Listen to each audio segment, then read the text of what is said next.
You did not investigate it, and you tried to investigate her, Miss Good's widow, and you tried to investigate Mr. Pretti.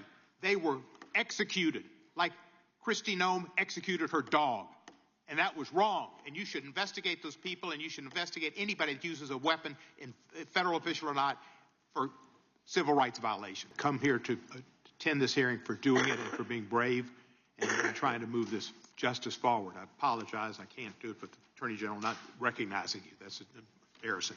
I am from Memphis, General Bondi, and Memphis does have the task force there.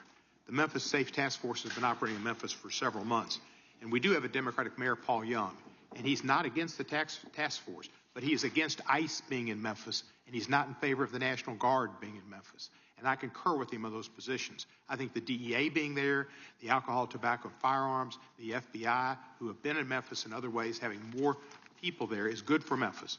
Crime has gone down in Memphis, but it went down 25% before the task force got there under the direction of Mayor Young and Director Davis, Chief Davis. It's gone down about 15% more since then, and that's good. But I would like to comment that Mexico City's homicide rate has gone down 40% during the same time when Memphis has only gone down 25%. And that's not necessarily because of the task force, although the mayor says he thinks it's helped. So I thank you for that.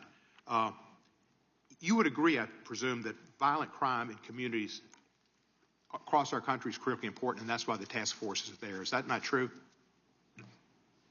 Yes, and if I can just add to that, I think the surge, the FBI, our FBI under the leadership of Director Patel, came in and did a surge in Memphis. Earlier. Prior to the task force. And thank you for saying that about Mayor Young. He's been great to work with, and thank you. He's a good guy. He's a very good guy. One problem I've got with where we are in priorities here. A recent Department of Justice, National Institute of Justice report based on arrest records in Texas and in California found that undocumented immigrants were less than half as likely as U.S.-born Americans to be arrested for homicide. And this pattern holds for assault, sexual assault, robbery, burglary, theft, and arson. Half as likely to be arrested for drug offenses. So I ask you, and I've written to you about this, there are TV ads that run that say to local law enforcement, specifically, says, are you tired of having your hands handcuffed because you can't do the things you wanted to do when you joined? And if you want to do something different, join ICE, and you'll get a $50,000 bonus, and we'll pay off your debts, student debts, and we'll help you with pensions, et cetera, et cetera, et cetera. So they're encouraging local law enforcement to leave local law enforcement and go to work for ICE. We need people working in the front lines of local law enforcement to protect our citizens from the worst of the worst. The worst of the worst are not the immigrants. The worst of the worst, records show, are native-born Americans, and they are committing crimes that hurt our citizens and our cities, and you're working against it, and thank you for that. But by trying to get our local law enforcement, where we have an undercount of officers in Memphis, to leave Memphis and go to work for ICE to deport people is a wrong priority. Why are we trying to get people, policemen who are working on the front lines, to leave the front lines, take the $50,000, and go to work for ICE and instead of working to fight the worst of the worst? Congressman, I have not yet seen that commercial, that ad.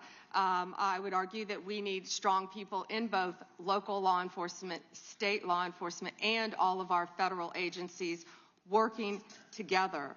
I've seen some of the worst violent criminals who were in this country illegally.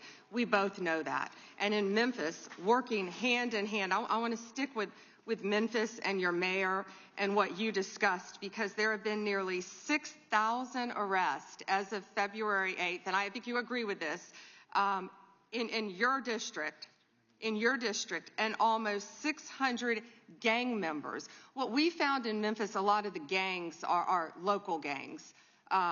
But 600 gang members were taken off the streets. Time, because I've only 40 seconds. I'm going to agree with you. Yeah. I thank you for that. And 148 missing children were recovered by all of us working together, and nearly 1,000 illegal guns were seized as a result of us working together. And I don't disagree with some of the things you said, but there are questions about those children, but it's a different thing. The fact is, ICE is running rampant, and you are not investigating them. When they killed Mr. Pretti and Miss Good, that was an execution, and you did not investigate it. And you tried to investigate her, Ms. Good's widow, and you tried to investigate Mr. Pretti. They were executed like Kristi Noem executed her dog. And that was wrong. And you should investigate those people, and you should investigate anybody that uses a weapon, in federal official or not, for civil rights violations. Subscribe to One India and never miss an update. Download the One India app now.